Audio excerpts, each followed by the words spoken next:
A verdade é que a gente é, de certa forma, empurrado por um certo circunstância e termina, de repente, envolvido naquilo. Né?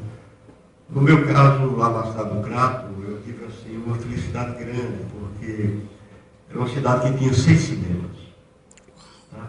No começo da década de 60, tu imagina. Hoje não tem um cinema. Tinha 4 cinemas de 35 milímetros, sendo que um desses cinemas, o Cine Educadora, tinha um cineclube, onde nós víamos os grandes nomes do cinema europeu, os grandes filmes assim, realizados na Sessão das 4. Tinha um Cine Cassino, onde a gente via os fuzis do Guerra, os deuses e os mortos. Vocês podem imaginar que impacto, por exemplo, teve para o Menino do Sertão ver os deuses e os mortos do Guerra, o Santo Guerreiro, o Dragão da Maldade, o Santo Guerreiro com o Dragão da Maldade, ou tantos outros filmes, né? Então, havia um ambiente e uma paixão muito grande pelo cinema, né? E nós sonhávamos em fazer cinema, mas imagina, nós éramos meninos da periferia, né?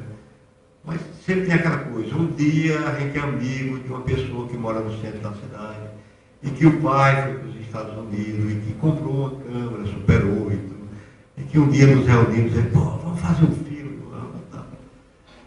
E fizemos a Profana Comédia, que era uma revisita a Dante, feita através do cordel, que não sei o que. É uma aventura interessantíssima, que se perde no primeiro momento no laboratório em São Paulo, porque nós não tínhamos dinheiro para mandar buscar, e depois ser de novo, se perdeu, se assim e tal.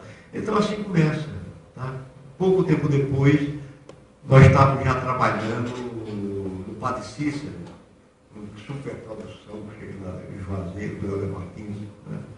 Pouco tempo depois, estávamos fazendo nossos primeiros filmes 16, 35 milímetros, já tínhamos nossa própria câmera Super 8 e tal. E assim, a gente começa, né? De tombo em tombo.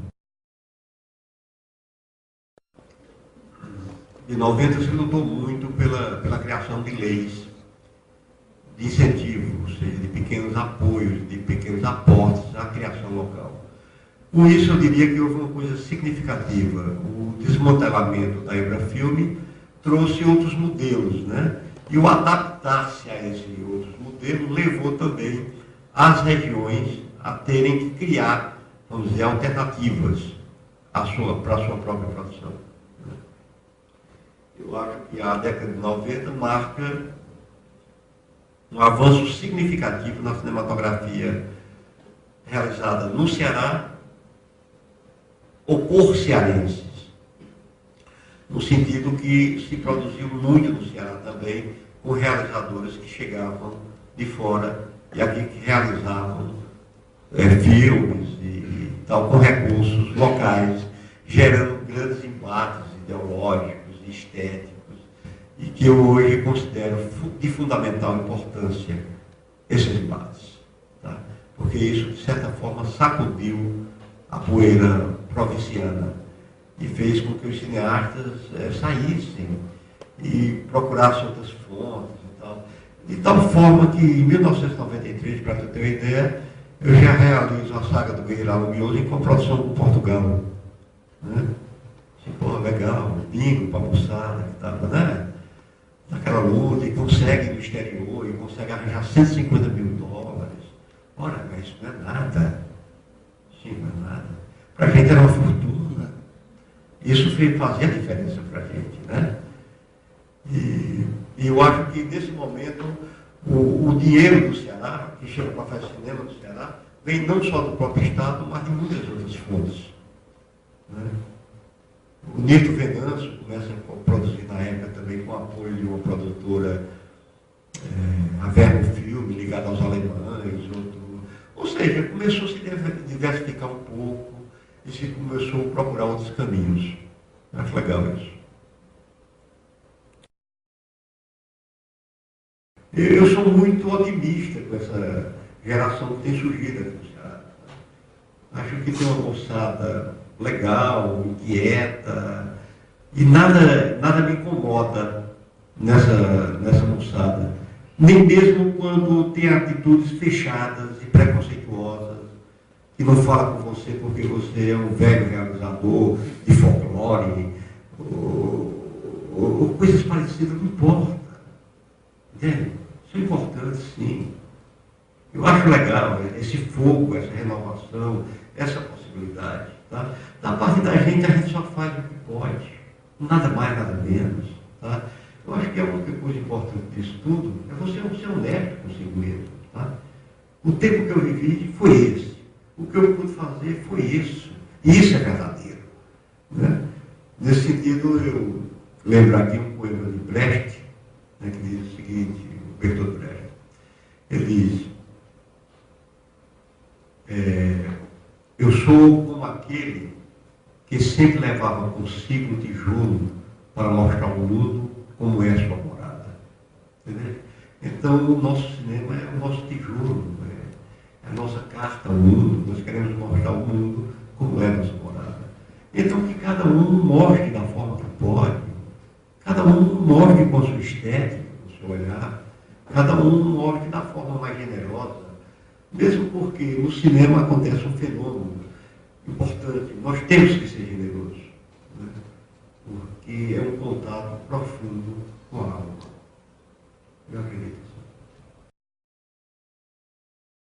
Veja bem, são vários cinemas e várias possibilidades, né? Eu faço um tipo de cinema que cada vez mais eu quero radicalizar, eu vou fazer um cinema cada vez mais menos para o mercado, entende? Cada vez mais de baixo orçamento, cada vez mais baixos. Agora, eu tive uma experiência bem radical num filme chamado Folia de Reis. Um longa-metragem rodado com R$200 mil, pra você ter uma ideia do tamanho do desafio. Né? Mas acho que existem caminhos. Por exemplo, aqui dentro do Ceará mesmo surge essa experiência do grupo ligado à Estação da Luz. E essa coisa do cinema espírita, né? Que começa a dar certo. Ou seja, hoje o pessoal, antes de fazer o filme, já tem coproduções com grandes grupos econômicos, brasileiros, nacionais e internacionais, já tem distribuição assegurada, né? E são filmes que terminam dando 700, 800, 1 milhão de espectadores, coisa muito, muito significativa. Uma coisa que não se perguntou. Nós temos possibilidade no Ceará ou não? Simplesmente disse, nós temos. E fizeram, e deu certo. Tá? E é um tipo de modelo que está se abrindo para o Brasil inteiro. Né? Eles estão produzindo em sequência, em escala industrial, eu diria. Ou seja, a média dele é lançar um filme a cada ano. Ontem eu estava conversando com ele, eles estão preparando agora já um grande filme de longa-metragem, com a produção internacional, sobre a vida de Allan Kardec. Tá entendendo? Não estou discutindo a questão do mérito, não estou discutindo a questão da estética, não estou. Tá? Você me perguntou sobre o mercado, sobre a possibilidade do mercado. Eu acho que se cria também essa possibilidade. Né? Da mesma forma, poderia surgir um cinema ligado à macumba, não podia? Ou seja, não tem toda uma produção audiovisual ligada ao forró, né? E poderosa. Escuta só, o forró, por exemplo, não discutiu se as multinacionais vão lançar ou não vão lançar meu CD, não sei o quê. Não. Eles simplesmente, os empresários do forró, construíram a sua própria indústria. Ou seja, compraram as rádios, compraram os programas de TV. Você sabe quantos bilhões de dólares movimenta essa indústria hoje? É poderosíssima. Tu me entende, não é? Então, dessa mesma forma, eu acho que com a capacidade criativa que nós temos, de inserção, né, dentro do mercado, daqui a pouco está se criando modelos novos de inserção desses produtos, vamos dizer assim, audiovisuais, surgidos da indústria audiovisual no Nordeste brasileiro, dentro de um mercado. Porque eu faço meu cinema experimental, porque eu faço meu cinema cabeça, porque eu faço não sei de que coisa. Então, vou no outro dia estar esculhambando com o cinema espírita, com o cinema não sei de que coisa. Então, não. Mesmo porque, quanto mais esse pessoal avançar, mais possibilidade teremos nós de fazer o nosso cinema, de experimental, de contestação, do que nós quisermos. né? Eu não esqueço nunca uma coisa. Hoje, nós não tínhamos moviola, trouxemos a primeira moviola. Nós não tínhamos montador, inventamos o primeiro montador no Ceará. Nós não editávamos som no Ceará, compramos os primeiros artes, não sei o quê. Começamos a editar som no Ceará. Nós não mixávamos, ia mixar no Rio de Janeiro, até um dia que nós descobrimos que a maioria desses DVDs de forró são feitos em 5.1 e são muito bem mixados, das grandes bandas, né? E fomos atrás. Quem mixa isso? Pô, é Sapão. Pô, o Sapão hoje é um dos maiores técnicos, vamos dizer assim, do país. A gente mixa com o Sapão, é um cara que vem da indústria de forró. Foi o forró que nos deu esse presente, tá? E ele não quer saber se o filme é experimental. Chega lá e diz, bicho, eu quero um som assim, minha concepção é de som. Ele que responde à tua concepção estética. E fala o som que tu queres. Da mesma forma, o filme espírita, ou qualquer outro. Quando tu chega no Rio de Janeiro para fazer o Dolby, né? Os técnicos olham assim, pô, não sei muito que sou isso daqui, porque tem uma curva fora, não tem. Tu me entende como é? Então eu acho que essa coisa da gente ser contra cinema espírita, ou ser contra o forró, ou ser contra. Não sou contra nada. Na verdade, o que nós queremos é o seguinte, nós temos uma visão, fazemos um tipo de cinema, queremos fazer esse tipo de cinema. Tá? Agora acho o seguinte, que quanto mais cinema se fizer no Ceará, Pernambuco, não sei o que e tal, melhor é para todos. Né? Mesmo porque muitas vezes é o estágio que você faz. Tá? Um desses filmes caretão, mas você vai lá, é o estagiário, e o assistente do assistente do assistente, e vê 150 pessoas em movimento, e vê aquele relógio todo se movimentando, que aquilo é uma experiência que muitas vezes não se mexe em sala de aula, não te dá. Tá? Independente do que é o filme. Né? Então é isso. Eu acho que a gente tem que trabalhar sem preconceito. Rapaz. Eu acho que o preconceito não casa com juventude. Né? Mas eu acho que é uma coisa chamada prática. Né? Ou seja, colocar uma música em MP3 no pendrive é crime, né? Não é isso? Pela Constituição, tá? Mas há uma prática que desmente isso. Porque milhões e milhões e milhões de pessoas fazem isso.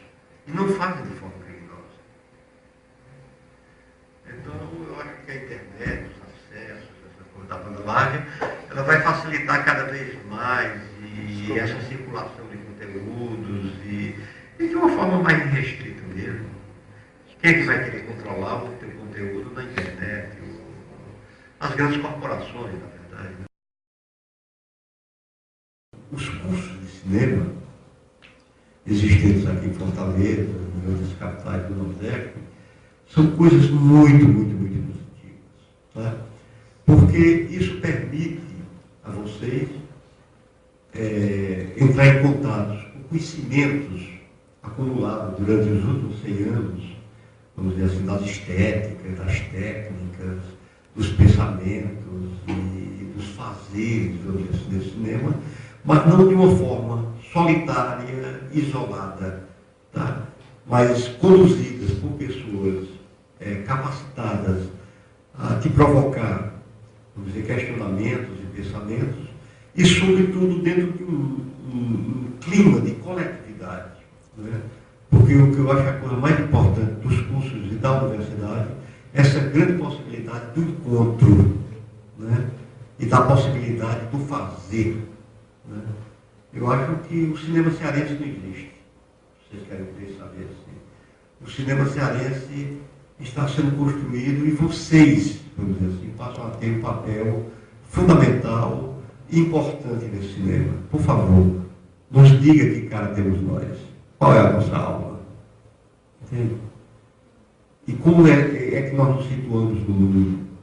Qual o nosso recado para o mundo? O que é que nós queremos mesmo dizer? Ou seja, são essas questões todas que afloram e que vocês vão responder.